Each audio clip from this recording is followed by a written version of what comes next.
시편 79편 1절부터 13절까지 교독하겠습니다. 시편 79편 1절입니다.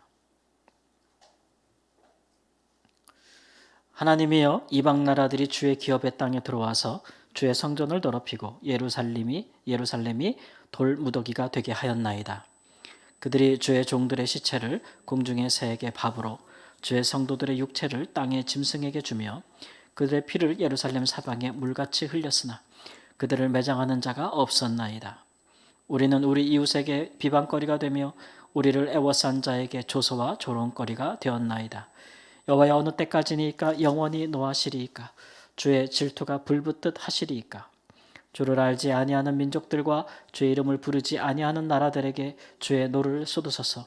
그들이 야곱을 삼키고 그의 거처를 황폐하게 함이니이다. 우리 조상들의 죄악을 기억하지 마시고 주의 국률로 우리를 속히 영접하소서. 우리가 매우 가련하게 되었나이다. 우리 구원의 하나님이여, 주의 이름의 영광스러운 행사를 위하여 우리를 도우시며 주의 이름을 증거하기 위하여 우리를 건지시며 우리 죄를 사하소서. 이방 나라들이 어찌하여 그들의 하나님이 어디 있느냐 말하나이까? 주의 종들이 피 흘림에 대한 복수를 우리의 목전에서 이방 나라에게 보여주소서. 갇힌 자의 탄식을 주의 앞에 이르게 하시며 죽이기로 정해진 자도 주의 크신 능력을 따라 보존하소서. 주여, 우리 이웃이 주를 비방한 그 비방을 그들의 품에 7배나 갚으소서. 우리는 주의 백성이요 주의 목자의 양이니 우리는 영원히 주께 감사하며 주의 영예를 대대니 전하리이다. 아멘. 읽으시면서도 보셨겠지만 시편 79편은 이방 나라들이 예루살렘에 들어와서 예루살렘을 파괴하고 돌무더기가 되게 하고 성전을 더럽힌 그때에 기록된 것입니다. 그것을 보면서 이건 이스라엘 백성들은 엄청난 충격을 받았겠죠. 그래서 많은 학자들이 바벨론이 유다를 침공해서 예루살렘을 돌 위에 돌 하나도 남지 않게 하고 성전을 다 불태우고 그 안에 있는 모든 것들을 기명부터 다 갖고 가고 또 예루살렘에 있는 많은 이스라엘 백성들을 학살하고 오늘은 2절 3절에 보듯이 학살하고 시체들을 그냥 들판에 버리고 그래서 새밥이 되고 짐승의 밥이 되고 피 흘리게 되는 많은, 그래서 이스라엘 백성들의 피가 이제 물같이 흘렀다라고 말할 정도로 대단위적인 큰 학살이 일어났음을 보고 있고, 이런 것들은 고대 이제 전쟁에서 많이 일어나는 일들이겠죠. 설마 이제 남유다 백성들은 설마 이런 일이 일어나겠는가 생각했습니다. 비록 북이스라엘은 멸망하였지만 그래도 거기에는 성전은 없잖아요. 그리고 예루살렘 같은 거룩한 도성도 없고, 그러나 유다는 다르지 않습니까? 그래서 우리는 안전할 거라 여겼는데 북이스라엘이 아수르에 멸망한 지 수십 년이 지나서 정확히 말하면 한 5, 60년 정도 지났을까요?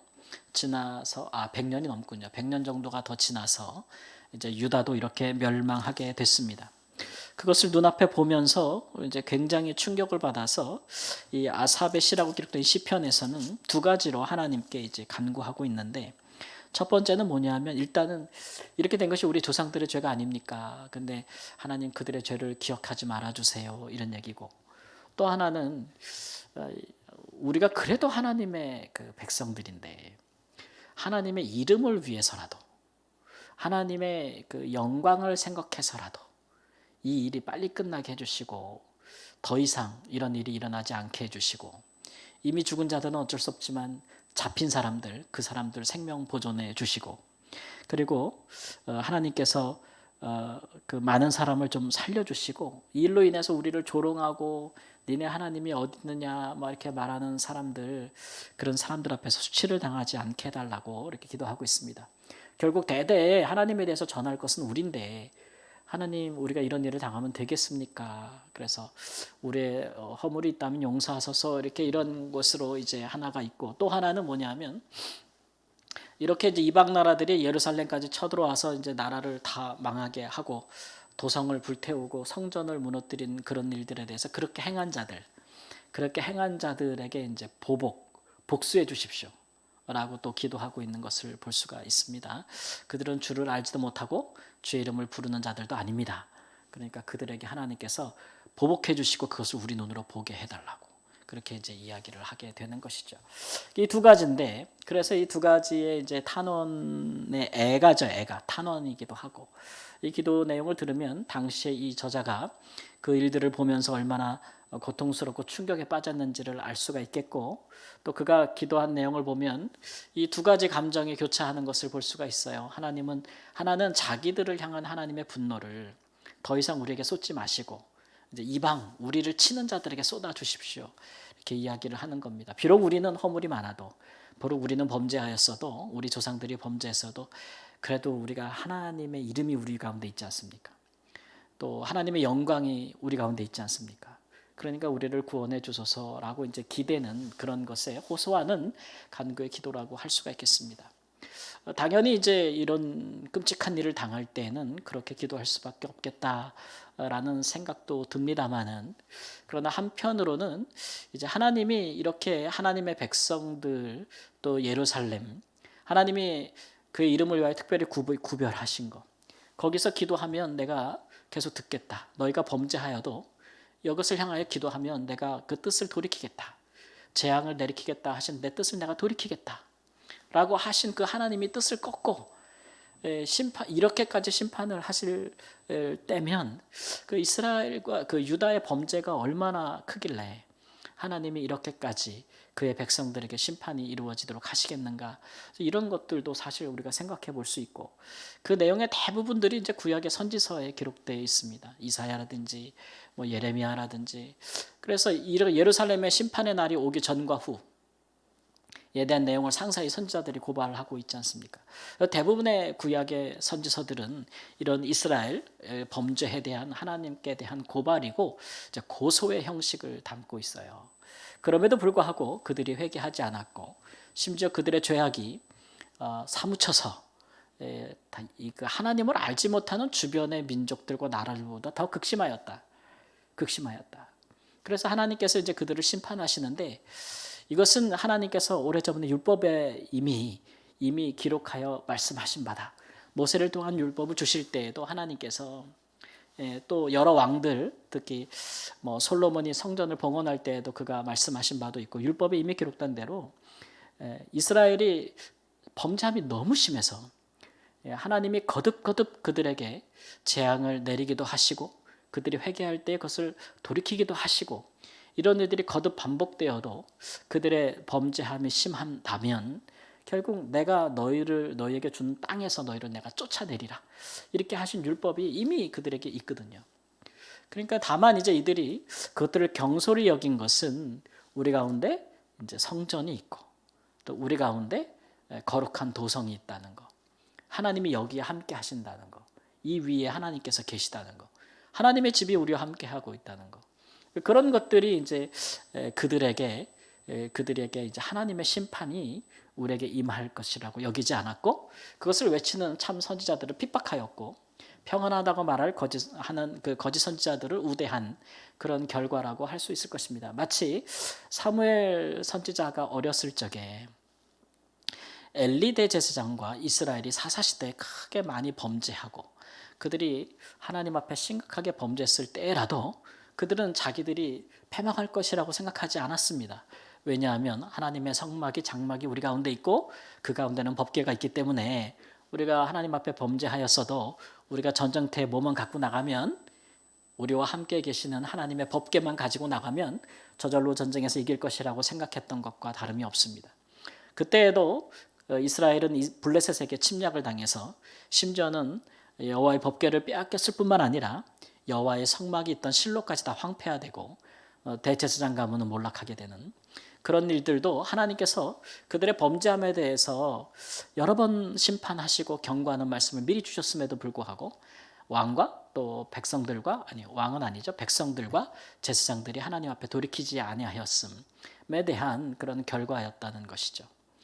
그러니까 하나님의 심판은 공의대로 이루어지는 것이지, 그것이 하나님께서 뭐 이렇게 그의 백성들이 많이 범죄하여도 하나님께서 참고 인내하시고 여러 번 경고하시고 재앙을 주시다가도 돌이키시고 그들에게 회개를 촉구하시는 일들이 쌓여서 하나님의 인내심, 오래 참으심이 바닥나면 하나님은 이렇게 심판을 행하시는 거죠. 우리 하나님은 심판을 행하시는 분이라는 것을 여러 차례 성경에서 노아의 홍수 심판도 마찬가지고 이제 말씀하셨습니다. 이런 역사 속에서 주기적으로 일어나게 되는 하나님의 심판은 궁극적으로 긍휼이 없는 최종적인 심판이 있을 것이라고 하는 예고편이에요. 그러나 그때 전까지는 하나님의 심판이 있어도 그의 긍휼하심이 있는 심판입니다. 그러니까 심판은 하나님이 이스라엘을 완전히 잘라버리고 떼어버리기 위한 것이 아니고 사실은 심판을 통해서 다시 이스라엘 백성들을 돌이키게 하려는 목적을 가진 것입니다. 그러니까 좀 센 회초리인 거죠. 결국 지금 이 남유다가 멸망하고 성전도 파괴되지만 그러나 이스라엘 백성들을 하나님께서 이방에서 다시 그들을 거룩하게 하시고 다시 70년 만에 돌아오게 하시고 성전을 다시 건축하게 하시는 일도 우리가 후에 보지 않습니까? 그러니까 그런 것들은 하나님의 백성들을 새롭게 하시기 위한 이스라엘을 개혁하시기 위한 하나님의 한편의 이제 그 수단인 거죠. 심판도 최후의 수단이라고 우리가 할 수가 있습니다. 그런데 이제 하나님의 백성들은 주로 이런 일들을 겪지 않으면 좋겠지만 그러나 겪을 때도 있는 거예요. 그러니까 오늘날로 말하면 개별 그리스도인들과 혹은 교회가 우리가 하나님 앞에 이런 모진 그런 매를 맞을 때도 있는 것이죠. 우리가 우리의 하나님 앞에서 우리가 더 범죄한다면 쉽게 말하면 세상보다 교회가 더 타락한다면 세상보다 비그리스도인들보다 그리스도인들이 더 범죄한다면 하나님으로부터 이런 심판을 당할 수도 있다는 것은 분명한 사실입니다. 근데 이제 중요한 것은 이 심판을 당할 때가 있는데 그때의 이제 우리의 자세와 마음이죠. 오늘 저자가 이제 어떤 마음을 갖냐면 하나님 우리에게 주신 주의 이름과 영광 때문이라도 이렇게 하지 말아주세요라고 하고 있는 거거든요. 어떻게 보면 되게 간절하죠. 우리는 너무 잘못했는데 그래도 우리가 교회 아닙니까? 그래도 우리가 그리스도인 아닙니까? 하나님 우리를 이렇게 치시면 세상 사람들이 우리 보고 뭐라 그러겠어요? 하나님 이름도 같이 하나님의 영광도 같이 땅에 떨어지는 거 아닙니까? 우리가 그렇게 되면 이런 호소입니다. 근데 이런 호소는 굉장히 어떻게 생각하면 굉장히 맞는 것 같아요. 지극히 당연한 것 같아요. 근데 어떻게 보면 굉장히 자가당착이에요. 하나님의 백성들이 범죄하여 하나님이 그들을 낮추실지라도 그게 겉으로 볼 때는 세상 사람들이 볼 때는 그게 이제 그 하나님의 영광과 이름이 욕되는 것 같고 조롱되는 것 같아서 그런 것 같아서 그런데 호소할 수는 있겠으나 그러나 하나님은 스스로 영광 중에 계신 분이고 스스로 자기 이름을 거룩하게 하시는 분이기 때문에 혹여라도 그의 백성이 범죄함을 인하여 하나님이 징계하실지라도 그 자신이 나중에 그의 백성을 다시 거룩하게 하고 다시 구원하여 다시 자신의 영광을 나타내시는 분이지 그분이 그렇게 그 운명 공동체로 우리가 세상에서 낮아지면 하나님도 낮아지시는 분은 아니라는 거예요. 그러니까 예를 들면 부모가 자식이 잘못할 때에 요즘은 이제 그런 사건들 많은데 뭐 학교에서 자식이 잘못했어요. 뭐 쉽게 말하면 학교 폭력을 했어 다른 아이들한테. 그럼 내가 부모가 돼서 내 자녀가 그런 심각한 잘못을 했어요. 그러면 부모로서 어떻게 해야 되겠어요? 죄송하다고 하고 그 아이가 그 계기를 통해서 다시는 그런 일을 하지 않도록 해야 하는 것이 그게 부모의 영광이고 부모의 명예 아닙니까? 근데 요즘 세상은 어때요? 그 부모가 가진 가해자가 가진 모든 권력, 모든 돈, 모든 힘을 사용해서 자기 자식들을 건드리지 않게 그가 행한 행동에 책임을 지지 않게 그렇게 하는 것이 그 자식 사랑이라고 생각하지 않습니까? 그것이 얼마나 많은 파장을 낳고 있습니까? 얼마나 그 자식이 그러면 그 일을 통해서 교훈을 배우겠습니까? 정신을 차리겠습니까? 그런 허황된 잘못된 사랑 그런 우리 하나님은 그런 부모님이 아니에요. 그의 자녀를 언제나 자비하고 인자하심으로 긍휼히 여겨주시지만 정말 우리가 도에 지나치고 이건 진짜 매를 때리지 않으면 안 될 때는 우리 하나님은 과감하게 혼내시는 분이에요. 그렇게 해서라도 돌이키게 하시는 분이시지. 그러니까 우리 그걸 생각해야 돼요. 뭐 우리 너무 잘못했어. 너무 잘못했어 우리가. 부모님이 혼내. 그러면 그렇게 말할 수는 있지.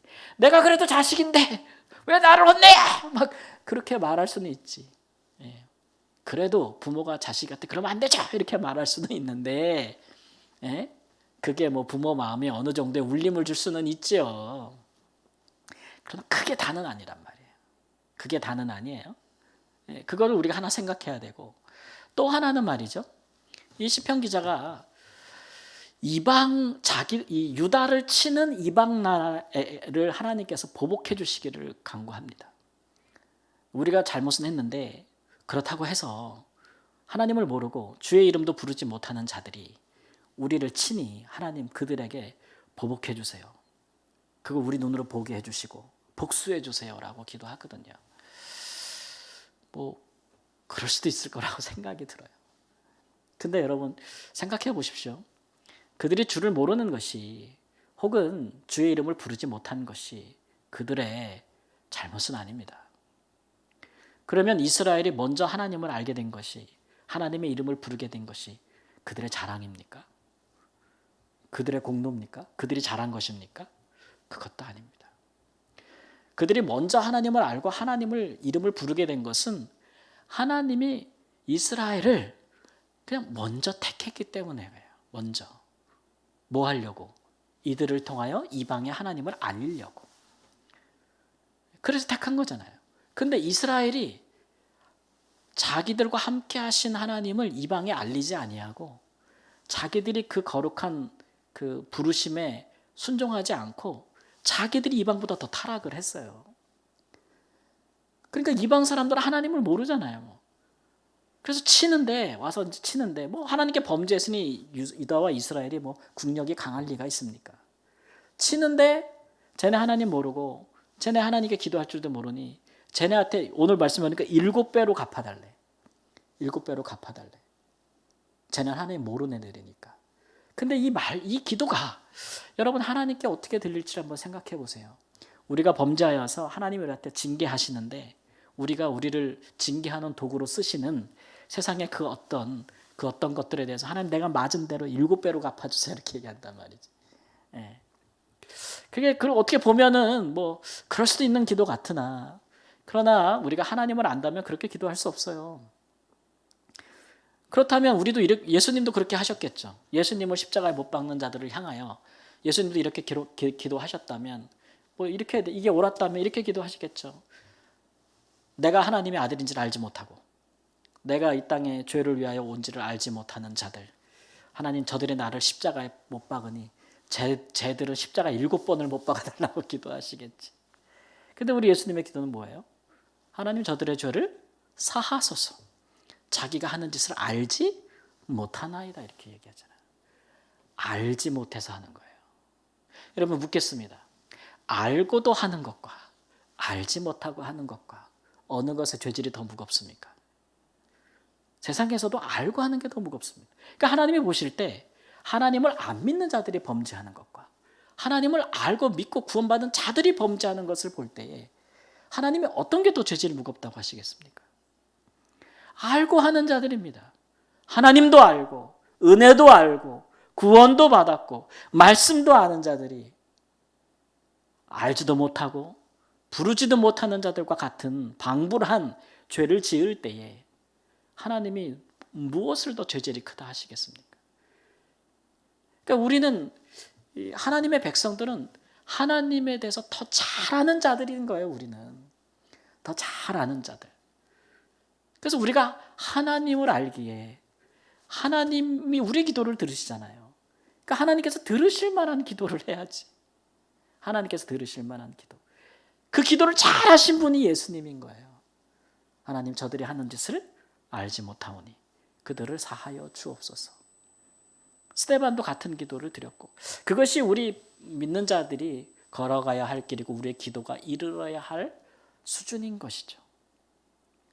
근데 우리가 그렇게 하나님을 알지 못하면 이런 기도하는 거예요. 누가 나를 한 대 쳤어. 하나님 쟤는 7번 쳐주세요. 이렇게 기도하는 거예요. 근데 예수님은 누가 뺨치면 다른 편도 돌려대라. 이게 우리가 가진 복음이라는 거죠. 우리가 가진 복음. 누군가 하나님을 알지 못하여 하나님을 알지 못하는 사람들이, 혹은 그것이 그들이 우리의 이웃이라면, 하나님을 알지 못하는 자들이, 우리가 아는 자들이라면 그들이 우리에게 해를 끼칠 때에 우리가 생각해야 될 것은 뭐냐면, 저거 작살나야 된다. 감히 예수 믿는 우리를, 감히 교회를 그렇게 생각할 것이 아니고, 하나님, 우리가 빛된 역할을 못하여, 우리가 소금된 역할을 못하여, 우리 이웃에 하나님을 전하지 못했고 복음을 알지 못하여 그들이 깨닫지 못하여 저런 죄악을 행하니 하나님, 우리를 용서하시고 그들의 죄도 사하소서. 이렇게 기도하는 것이 하나님을 아는 백성들의 마땅한 기도다라는 것이죠. 우리가 예수님이 보여주셨던 그런 하나님을 잘 아시는 그런 자의, 또 하나님의 깊은 뜻도 다 통찰하시는 성령으로 충만하셨던 예수님이 하셨던 기도를 우리가 본받아서 우리가 정말 그런 데까지 이르게 되기를 우리 주 예수님의 이름으로 축원합니다. 그래서 우리가 혹이라도 이런 일들을 당할 때에는 하나님 앞에 어떤 마음과 자세로 서야 하겠는가, 우리의 허물을 하나님께 철저하게 회개하는 것이 먼저입니다. 누구를 원망하거나 분노에 휩싸이거나 우리가 하나님 앞에 혼나는 것에 대한 분노를 다른 곳으로 돌리는 것은 매우 어리석은 일입니다. 그리고 하나님 앞에 이렇게 협박 비슷하게, 하나님 나한테 그러면 하나님, 사람들이 하나님한테 뭐라 그러겠어요, 이렇게 하는 것도 안 통합니다. 우리 때문에 하나님이, 그의 영광과 이름이 땅에 떨어지지 않습니다. 하나님을 제대로 알고 그게 같은 온전한 성숙한 신앙에 이르기를 우리 주 예수님의 이름으로 축원합니다. 아멘.